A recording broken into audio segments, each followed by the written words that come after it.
Hello guys, আসসালামু আলাইকুম। It's me অনা, ওয়েলকাম টু মাই ব্লগ।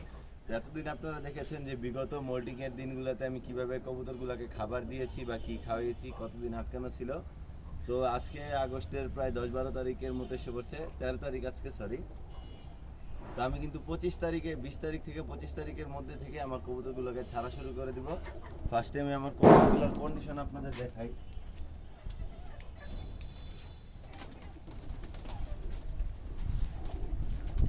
দেখেন সবগুলা কবুতরের কিন্তু কানের যে ফেদারগুলো আছে এগুলো উঠছে। এই ফেদারগুলো আরেকটু উঠলে আমি কবুতরগুলোকে রিলিজ করে দিব। আমার কবুতরগুলোর সবগুলোর বেশিরভাগ ম্যাক্সিমাম কবুতরের এই কন্ডিশন আপনাদের এমএসি থেকে কিছু নরও দেখাই।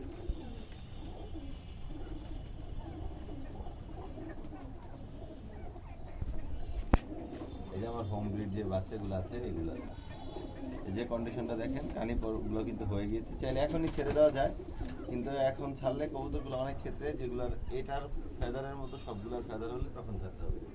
হয়তো অনেকগুলোর পর আমার ছোট আছে, তাহলে আমি এখনই ছেড়ে দিতাম। তো এখন মেইন হচ্ছে মোল্টিং এর সিজন কিন্তু অলরেডি শেষ। সবার বাসাতে কবুতর কম বেশি মোল্টিং হয়ে গিয়েছে।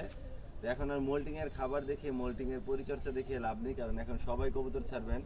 অনেক নতুন ভাইরা আছে যারা আমাদের দেখা দেখি বা আমার থেকে আরো সিনিয়র পালে যারা আছে তাদের দেখা দেখি কবুতর আটকিয়েছেন, কিন্তু এখন কবুতর ছাড়ার পরে দেখতেছেন কবুতর মার করে যাচ্ছে, কবুতর অনেক ওয়েট হয়ে গেছে, পরে পাখার মধ্যে রস এসে পড়ছে। তো এই জিনিসগুলো কাটানোর জন্য আপনারা কি করবেন সেই বিষয়টা নিয়ে আপনাদের আজকের এই ভিডিওটা। তো যারা এতদিন ভারী খাবার দিয়েছেন মোল্টিং এর জন্য, তারা হুট করে খাবারটা পাল্টিয়ে ফেলবেন না।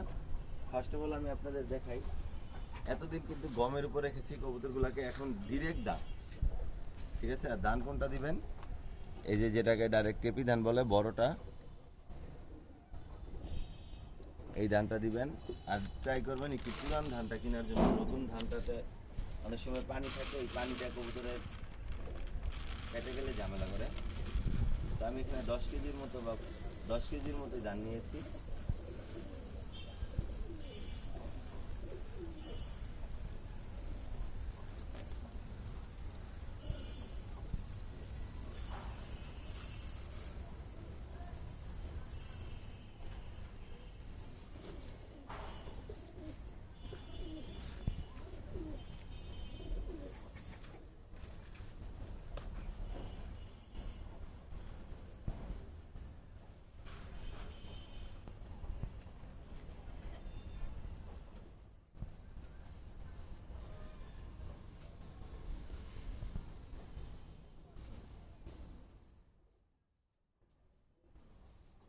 এই যে আমার ধানগুলা।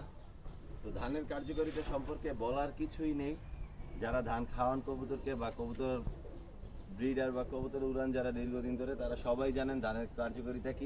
ধানটা কবুতরকে ওয়েটটা লুজ করাতে ট্রাই করবে। আর এখন যেহেতু আমার কবুতরগুলোকে আমি ফুললি ফ্লাইতে দিব না, কারণ যেহেতু ভাদ্র মাসে এখনো পুরোপুরি যায়নি, মানে ভাদ্র মাস পুরোপুরি আসেনি। আর ভাদ্র মাসে কেউই কবুতরকে উড়াবে না, জাস্ট এই কবুতরগুলোকে রোদ খাওয়াবে যাতে ফেদারটা শক্ত হয়।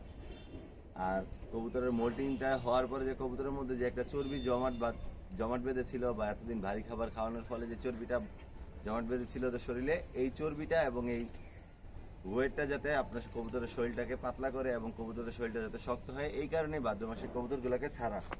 তো এখন আপনারা ফার্স্ট অফ অল শুধু ধান দিবেন কয়দিন, 5-7 দিন। কবুতরগুলোকে ছাড়ার 5-7 দিন আগে থেকে ডিরেক্ট শুধু ধান দিবেন।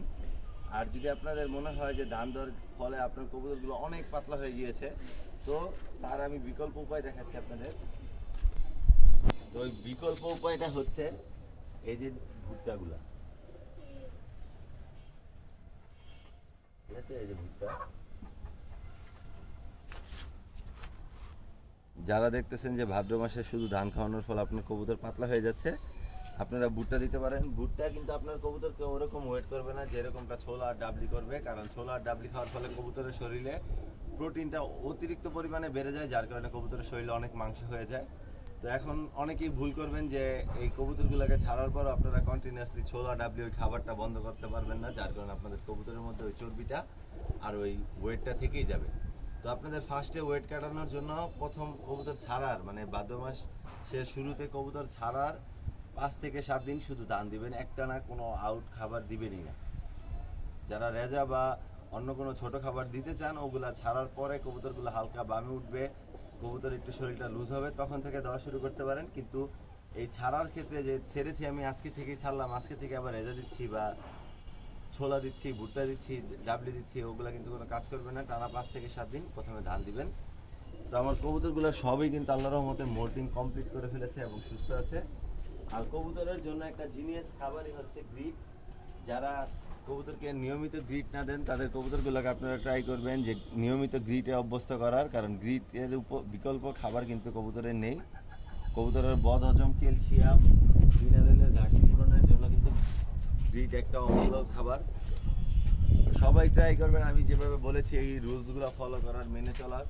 আর কবুতরগুলোকে অবশ্যই যত্ন করবেন, কারণ সামনে ভাদ্র মাস। যারা পাল্লা করবেন আমার মতো নতুন কবুতর বানিয়েছেন বাট আপনাদের এক্সপিরিয়েন্স নেই, বা আপনারা কবুতর কিভাবে পাল্লা করবেন, কি খাওয়াবেন, এগুলো নিয়ে নিশ্চিত আছেন, তার এমন লোক যদি আমার ভিডিওটা দেখে থাকেন অবশ্যই আমার চ্যানেলটাকে ফার্স্ট টু লাস্ট সব ভিডিওগুলো দেখবেন। আর আমি যে ভিডিওগুলো ছাড়ি আশা করছি আমি জেনে জ্ঞান দেওয়ার জন্য আপনাদের ছাড়ি। এখানে আমি কিছু লুকাই না, কারণ আপনারা দেখতেই পাচ্ছেন আমি খাবারও আনি অল্প করে, আমি কোনো বস্তার খাবারও আনি না, আমি ভেঙে ভেঙে খাবার আনি, যখন যেটা মন চায় তখন সেটাই দিচ্ছি, কারণ আমার কবুতর কম। তো আপনারা যদি আমার ভিডিওটা দেখে উপকৃত হয়ে থাকেন অবশ্যই আমার চ্যানেলটাকে এবং আমার ফেসবুক পেজটাকে ফলো এবং সাবস্ক্রাইব করার মাধ্যমে আমার পাশে থাকবেন। আর আপনাদের ফ্রেন্ড সার্কেল বা আপনাদের ফ্যামিলি মেম্বার যারা নিউ কবুতর পালছে বা আপনাদের পরিচর্যা সম্পর্কে ধারণা নিতে প্রয়োজন, তারা অবশ্যই আমার চ্যানেলটাকে সাবস্ক্রাইব তাদের কাছে শেয়ার করে দিবেন। তো আজকের মতো ভিডিওটা এখানে শেষ করছি। আল্লাহ হাফেজ।